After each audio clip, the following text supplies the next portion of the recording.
When it comes to ancient mysteries and alternative theories, few subjects are as intriguing as the Anunnaki.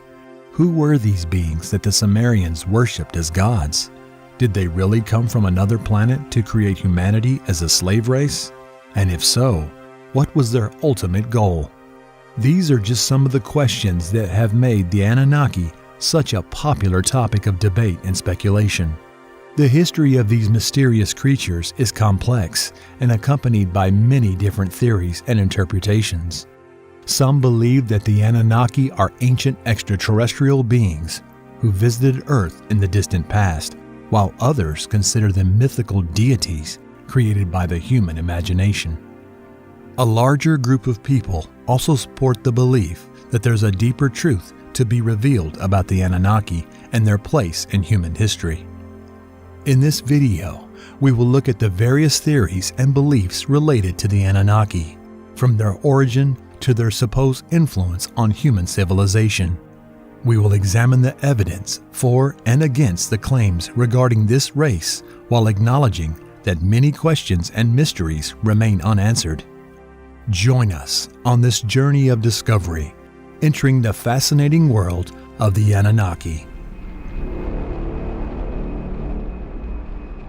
The origins and identity of the Anunnaki remain the subject of much debate and speculation.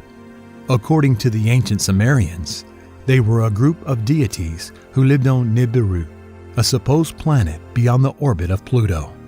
The Sumerians believed that the Anunnaki came to Earth in search of gold, which they needed for their own purposes. They are said to have established a colony in Mesopotamia, where they taught the people various skills and technologies, including agriculture and writing.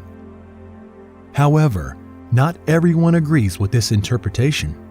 Some alternative researchers and conspiracy theorists believe that the Anunnaki were not just mythical gods, but rather ancient extraterrestrial beings who visited Earth in the distant past.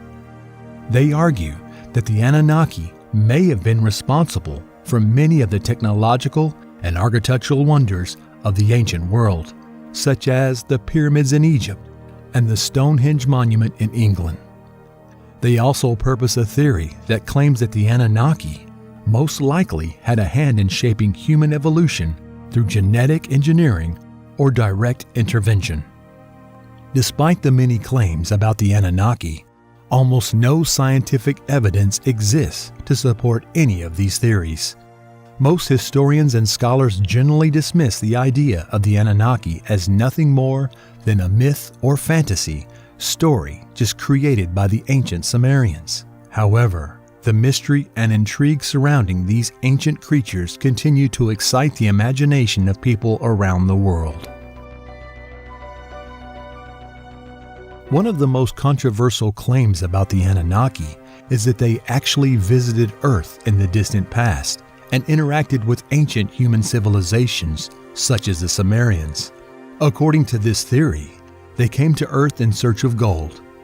They established a base in Mesopotamia where they taught the people various skills and technologies and were worshipped as gods. Proponents of this theory cite a variety of evidence to support their claims. For example, some ancient texts, such as the Sumerian cuneiform tablets, mention that the Anunnaki and their interaction with humans.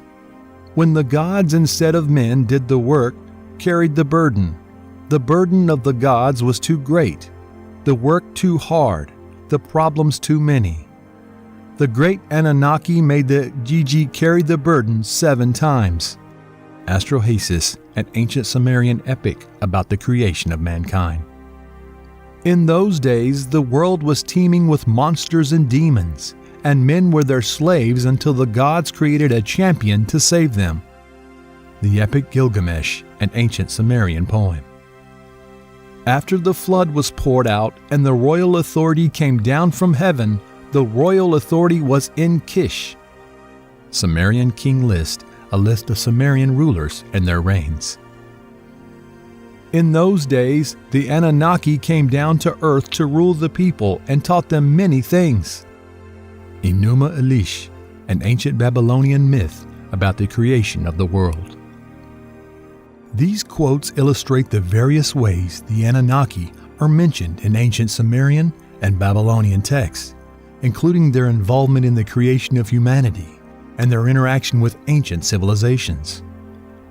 Proponents of the theory also point to various ancient structures, such as the pyramids in Egypt and the Nazca lines in Peru, as evidence of advanced technology that can only have been created with the help of the Anunnaki. However, historians and scholars are highly skeptical of these claims. They argue that much of the so-called evidence of the Anunnaki visitation can easily be explained by natural processes or human ingenuity. According to them, for example, the Egyptian pyramids were built using simple but effective techniques that are well documented, and the Nazca lines were probably created for religious or cultural reasons rather than extraterrestrial intervention. Furthermore, they rely mostly on the fact that there is no scientific evidence to support the idea that the Anunnaki were actually extraterrestrial beings who visited Earth. The mainstream scientific community claims that it has yet to find any evidence of life beyond Earth, and the idea of ancient aliens visiting Earth is generally considered by them to be pseudoscientific or fringe belief. While the idea of Anunnaki visiting Earth is certainly intriguing, for now it remains a matter of speculation and conjecture. One of the most controversial theories about the Anunnaki is that they created humanity as a hybrid race to serve them as slaves. According to this theory, they used genetic engineering to create a hybrid species that was intelligent enough to work as their slave, but not smart enough to challenge their authority. Proponents of this theory cite a variety of evidence to support their claims. They state that the story of the Anunnaki fits very closely with the ancient Sumerian creation myth, which tells how the gods created humans to serve them as workers. They also point to various anatomical and psychological differences between humans and other primates, such as the ability to walk upright and the brain size, as evidence of a genetic manipulation. However, the scientific community is highly skeptical of these claims. They state that there is no scientific evidence to support the idea of genetic engineering by the Anunnaki or other extraterrestrials. They also point to the fact that there's no evidence to support the idea of an intelligent design behind human evolution. Instead, they suggest that the evolution of humans was a natural process that took place over millions of years. Despite skepticism from the mainstream scientific community, the theory that the Anunnaki created humanity as a slave race continues to be popular among humans. Whether or not there is any truth to this theory remains an unanswered question for now. According to alternative researchers and theorists, the Anunnaki had a significant influence on the development of ancient civilizations such as the Sumerians and the Babylonians. They argue that the Anunnaki not only influenced the development of technology and agriculture, but also shaped the religion and mythology of these cultures. For example, proponents of this theory point to various ancient texts and artifacts as evidence of their influence. They argue that the Sumerian cuneiform tablets describe a complex pantheon of gods, many of whom are said to be Anunnaki, and that the myths and legends associated with them bear striking similarities to stories from the ancient cultures, such as Egyptian and Greek myths. They also point to various architectural and technological wonders of the ancient world as evidence of advanced knowledge and technology that could only have been acquired with the help of the Anunnaki. Skeptics, however, respond that the similarities between the myths and legends of different cultures can be explained by culture diffusion, and that the architectural and technological achievements of the ancient world were the result of human ingenuity rather than extraterrestrial intervention. One of the most intriguing theories about the Anunnaki is that they are related to the biblical story of the Nephilim. also called giants or colossi. According to the book of Genesis, the Nephilim are a group of giants who are said to have lived on earth before the Great Flood. Some alternative researchers and theorists claim that the Nephilim are the offspring of relationships between Anunnaki and human women. Proponents of this theory point to various ancient texts and artifacts as evidence of this connection. They claim that the Sumerian cuneiform tablets mention that the Anunnaki were responsible for creating a hybrid race of beings on Earth. As evidence for the existence of the Nephilim, they also point to various references to giants and other supernatural beings in the Bible and other ancient texts. When the Anunnaki, who are 7, the judges of the underworld, decided that the destinies of mankind, they established the Anunnaki as heavenly judges. The Descent of Inanna, an ancient Sumerian poem.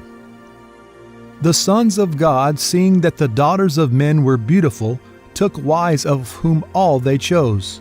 Genesis chapter 6, verse 2, a passage from the Bible. In those days there were giants on the earth, and moreover, after the sons of God came into the daughters of men, and they bore them sons, these were the mighty and famous men of old. Genesis chapter 6, verse 4, a passage from the Bible. These citations suggest that the Anunnaki may have played a role in creating a hybrid race of beings on Earth, possibly including the Nephilim, who are described as giants, colossi, or heroes in the various ancient texts. However, it is important to note that these passages are open to interpretation. As with any historical claim or theory, it is important to approach them with a critical eye and consider multiple perspectives before drawing any conclusion. Scientists and historians, for example, are extremely skeptical of these claims. They argue that the idea of the Nephilim as a race of giants is more metaphorical due to the lack of scientific evidence to support this thesis. Despite ongoing debate over the existence and influence of the Anunnaki in antiquity, their myth has had a significant impact on modern popular culture. In recent years, the Anunnaki have been featured in several films, books, and video games, often as powerful and mysterious beings with advanced knowledge and technology. One of the most notable examples of Anunnaki's inspiration is the sci-fi film Avatar by director James Cameron. The film features a race of blue-skinned, 10-meter-tall creatures called the Na'vi, who bears a striking resemblance to the descriptions of the Anunnaki in ancient Sumerian texts. In addition to movies, the Anunnaki have been the subject of numerous books and television shows, many of which explore the various myths and legends associated with these mysterious beings. Despite their popularity in modern culture, the true nature and influence of the Anunnaki remain unknown. Regardless of their true nature, they remain a fascinating and mysterious subject of study, and their influence on ancient civilization and modern popular culture continues to be a source of intrigue and inspiration for many. Ultimately, the history of the Anunnaki remains a matter of debate and speculation, and everyone decides for themselves what they believe about this mysterious, enigmatic race of beings. Whether real or imagined, they are a fascinating and thought-provoking part of human history and culture and will continue to inspire curiosity and wonder for generations to come. If you like this video, give it a thumbs up and share it with your friends. Don't forget to support us by pressing the subscribe button so you don't miss a single episode of our adventures. In this video, we will travel back in time to explore some of the most fascinating Sumerian texts ever deciphered. They tell the story of Enki, the god of water, wisdom, and magic, and his connection with the Great Flood that destroyed much of humanity. This myth appears in the epic accounts of Atrahasis and Gilgamesh around 2000 BC, which is 1,000 years before the first record of Noah's flood, and calls into question the credibility of the later biblical account.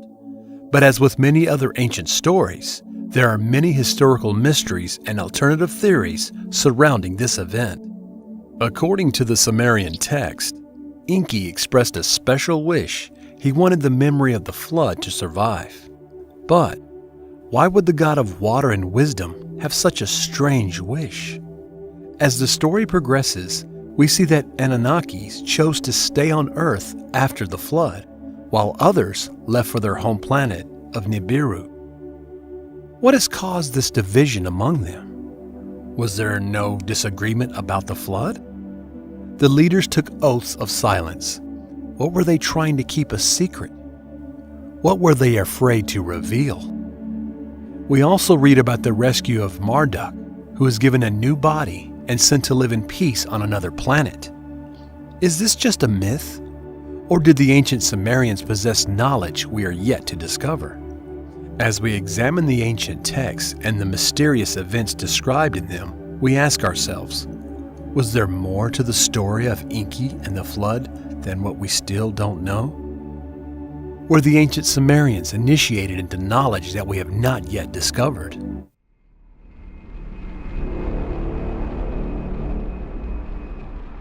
Ryan Moorhen is a biblical archaeologist who has devoted himself to the ancient Sumerian text.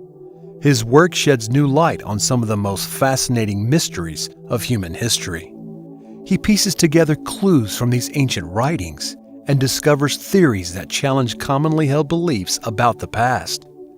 Moorhen has carefully examined ancient artifacts and deciphered ancient texts to uncover the secrets of this lost civilization. His conclusions have been met with skepticism as they challenge many long-held fundamental beliefs about the origins of human civilization. But Ryan remains steadfast, pursuing the truth with passion and dedication. Let's delve into his research and the deciphered account of Enki and the flood recorded over 4,000 years ago. Enki's desire for the memory of the flood to survive. The Sumerian god Enki shared a strange wish. He wanted a catastrophic flood to destroy all living things on Earth and its memory to live on afterwards. Enki's request was met with surprise and confusion by the other gods, but Enlil, his brother and leader of the Anunnaki gods, did not give his approval. When all eyes were on Ninmah, the goddess of creation, she announced that her life's work was on Earth and she would not forsake the human beings she had created.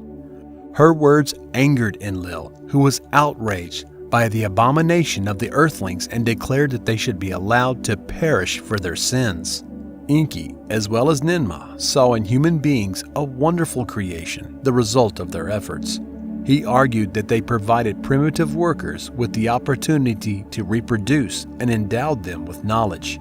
He reminded his brother that they hold in their hands the power of the entire Creator.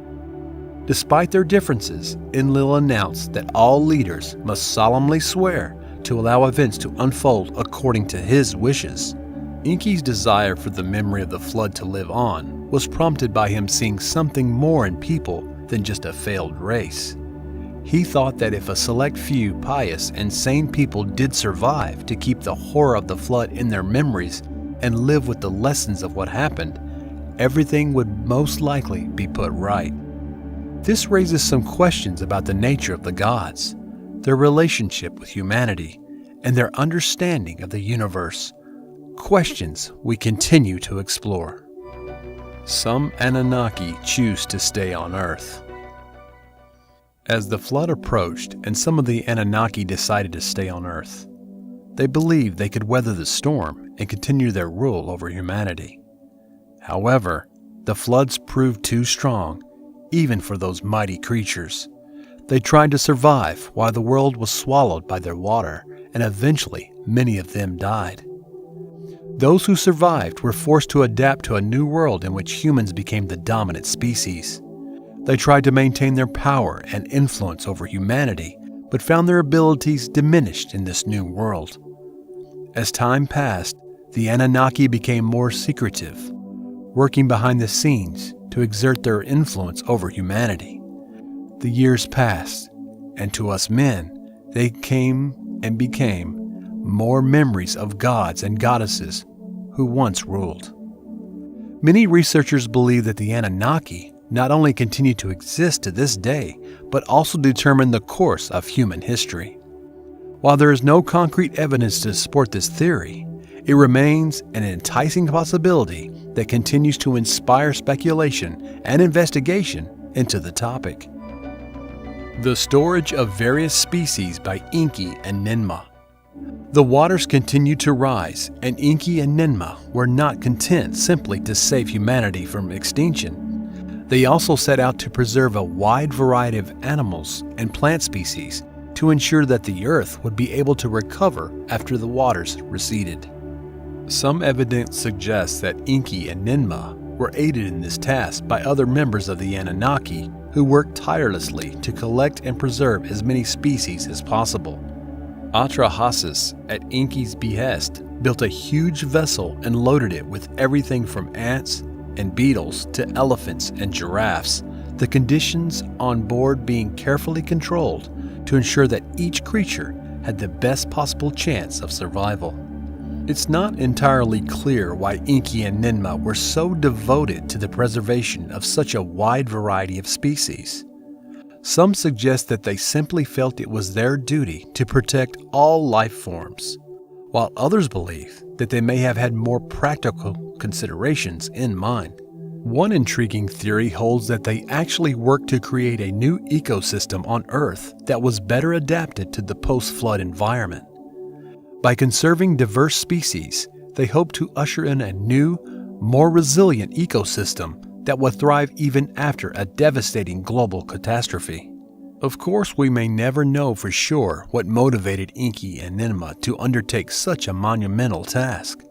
But what is clear is that their efforts helped ensure the survival of countless species and set the stage for the eventual resurgence of life on Earth.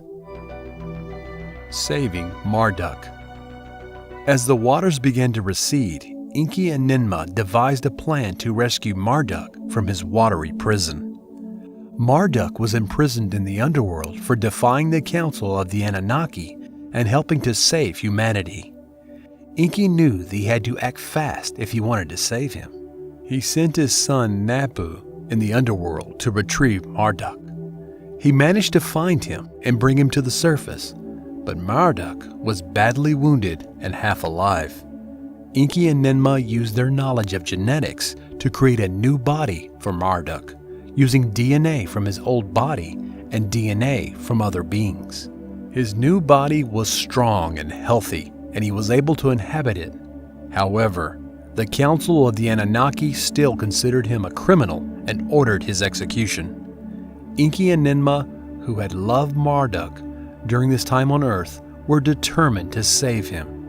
They came up with a daring plan to remove him from Earth and transport him to a distant planet where he could live out his days in peace. The plan required the cooperation of several other Anunnaki who were sworn to secrecy.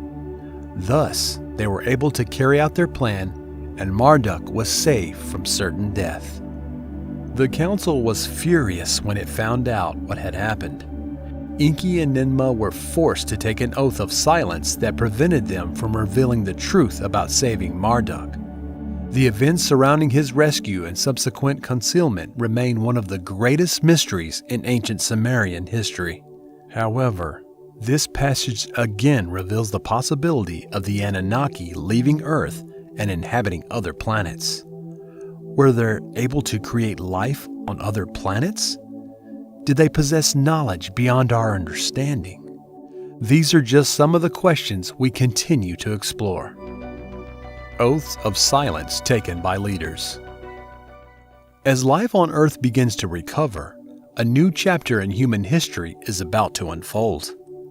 According to some theories, the events that occurred during and after the flood were not fully disclosed to the public, and some leaders took an oath of silence to keep the truth hidden. The Anunnaki who remained on Earth after the flood faced a difficult decision. They had to rebuild civilization from scratch and had to decide which knowledge and technology to pass on to the people. Some of them believed that the humanity should be allowed to grow and develop independently, without the intervention of the advanced beings. Others, that is capable of surviving on its own without their guidance. The Anunnaki leaders took a solemn oath to keep the truth hidden from us humans. They would only reveal certain knowledge and technology if it was necessary for our survival. This secret has been kept for thousands of years, with only a select few initiates gaining access to the full knowledge of the Anunnaki. Some argue that there is no evidence to support these theories, while others point to ancient texts and legends to support their validity. But haven't you sometimes wondered how discoveries, inventions, etc. suddenly appear in our history that move us decades ahead? Is there not something bigger behind it?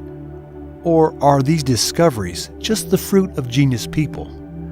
Let us know your thoughts in the comments. Introduction of Earth years and creation of sanctuaries and festivals. After the flood, Enki and his fellow Anunnaki tried to establish a new order on Earth. They introduced the concept of Earth years and created shrines and festivals to mark the survival of different species and the new beginning of life on Earth. Enki instructed the surviving humans on the concept of counting years, which they were used to mark time and celebrate various events. The festivals included the Akitu festival, which marked the beginning of the new year and the renewal of the earth, and the Zakmuk festival, which celebrated Marduk's victory over the forces of chaos. He also created sanctuaries and were dedicated to the preservation of various species and served as a reminder of the Anunnaki's responsibility to protect life on Earth. It remains a mystery, however, whether the Anunnaki did not have more selfish motives for introducing these concepts. Did they not use earthly years and festivals to assert their control over human civilization and maintain their power and influence? The choice of a deserving person to maintain civilized humanity after an impending catastrophe. In the deciphered Sumerian account of Enki and the flood, in the end, the gods decided that a man must be chosen to preserve civilized mankind after an impending catastrophe. The candidate had to be worthy and righteous, someone who could be entrusted with the sacred knowledge of the gods. This raises many questions about the nature of the coming catastrophe, as well as the identity and qualifications of the chosen person. Is it a natural disaster that they have predicted is coming to the future, or something else? And who was deemed worthy enough to carry on this legacy of the gods? It has been suggested that this candidate may have been an actual historical figure, while others believe that it was a metaphorical representation of the human race as a whole. Nevertheless, the idea of a chosen one tasked with preserving the knowledge and values of higher power is a recurring theme in the mythology and religion of various cultures. Perhaps the story of Enki and the flood serves as a cautionary tale, reminding us that our actions have consequences and that we should strive to be worthy of the trust and knowledge we are giving. Or perhaps it's a call to action, a message that we must prepare for the challenges ahead and strive to be the best versions of ourselves so that we're ready to meet whatever awaits us. Whatever the interpretation, the story of Enki and the flood continues to intrigue us, inviting us to ponder these mysteries of our past and the possibilities of our future. Over the years, in numerous regions of ancient Mesopotamia, scholars have discovered tablets with one of the most ancient manuscripts ever to exist. It's called the Sumerian King List. It details how in the distant past, our planet was ruled by 8 mysterious kings over a period of 241,000 years. The list itself literally says, "After the kingdom came down from heaven, the kingdom was in Eridu," and tells the incredible story of the reign. In the record, it is noted, in 5 cities, 8 kings. They ruled for 241,200 years, Then the flood came in. But how is it possible for 8 kings to rule the earth for 241,000 years? Also, not only does the Sumerian king list state how long they ruled on earth, it specifically says that they came down from heaven.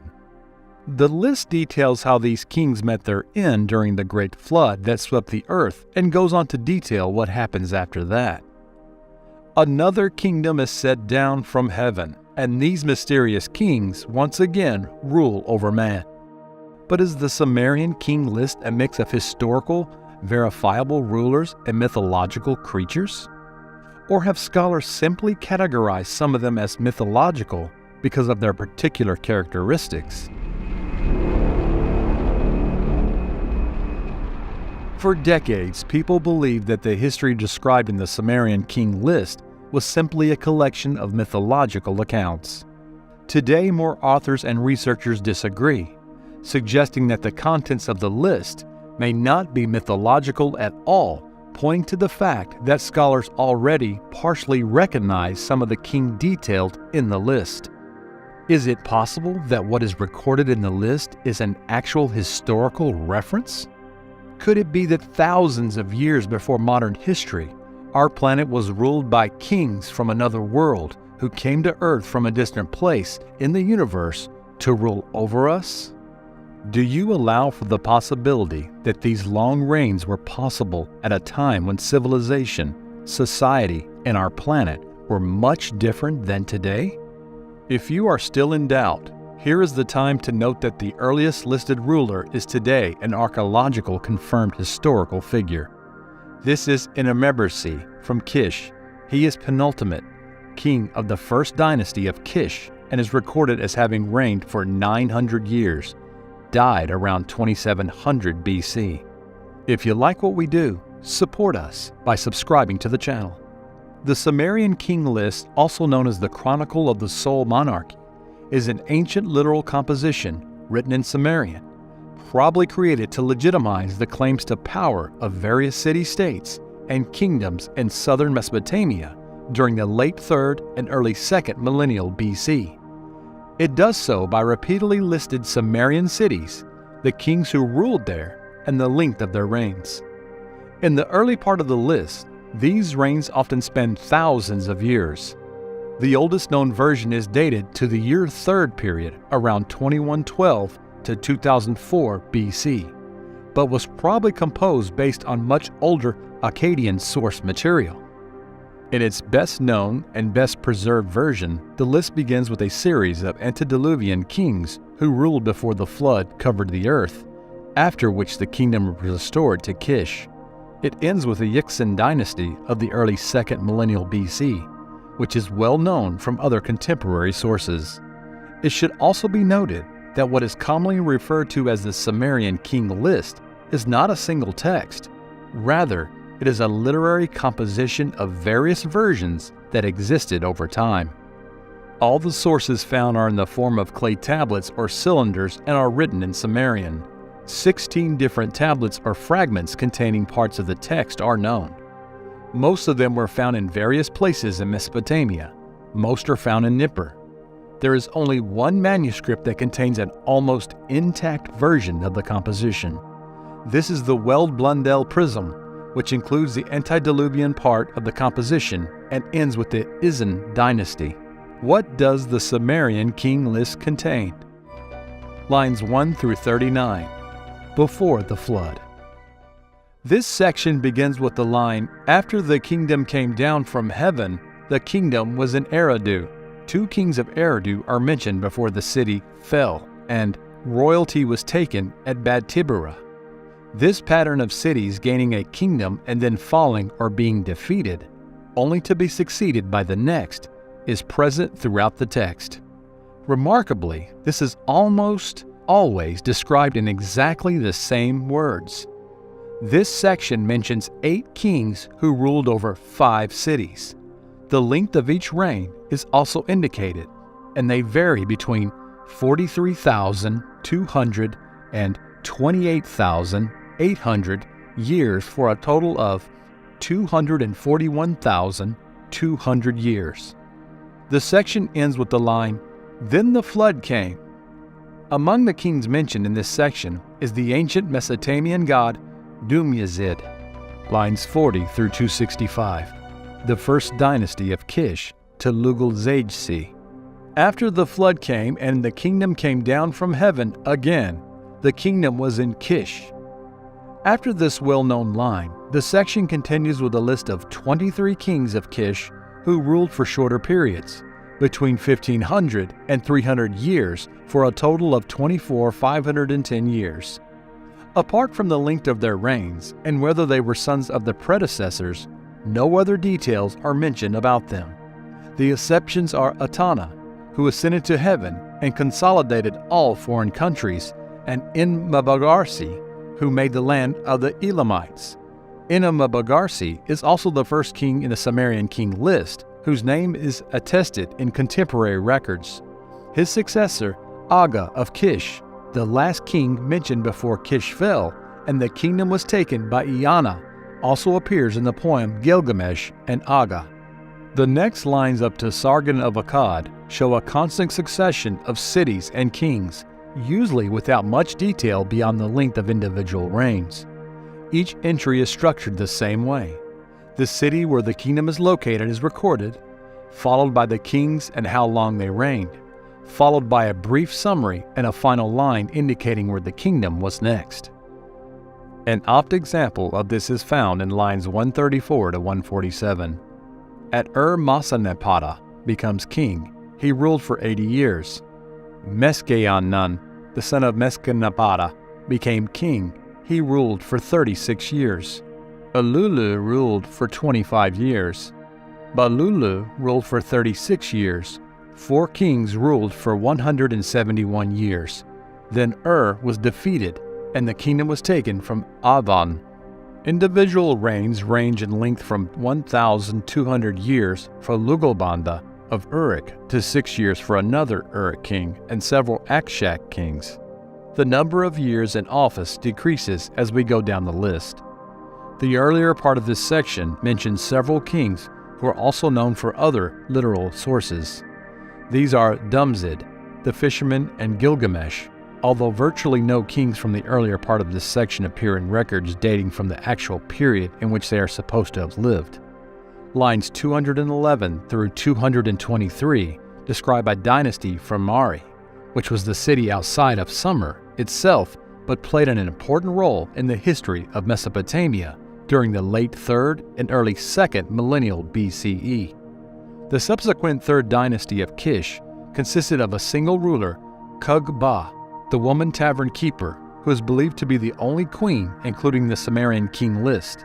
The last 2 of the dynasties of this section, the 4th of Kish and the 3rd of Uruk, provide a link to the next section.